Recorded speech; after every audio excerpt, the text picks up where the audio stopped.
One day my husband and I, we was just riding, and we saw this guy putting a sign on a building. And I said, baby, stop, stop.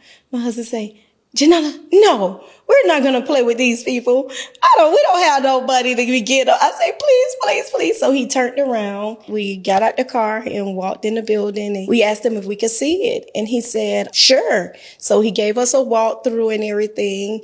And once we finished the walkthrough, he said, do you like the building? And I said, I love the building. I said, but here's the problem. I don't have a dime. I say, I don't have any money. And I say, but if you allow me to move in this building and open up a school, I promise you I will pay you your money back. And that's when he was like, are you crazy?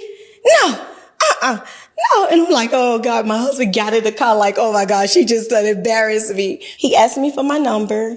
And a couple of days later, he gave me a call and he said, hey, come pick up the keys. He said, I trust you. When we arrived to the school, he said, you know why I'm giving you these keys? Because when I came from Cuba, I came to the guy that owned this building and I said the same thing to him. And I know it was no one but God.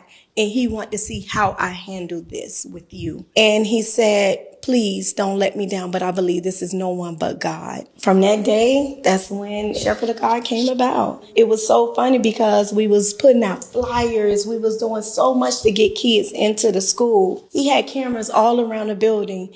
And one day he called me and said, Janella, how long are you going to be there? I said, I don't know. You want me to wait on you or something? He said, yeah. He said, I'm coming now.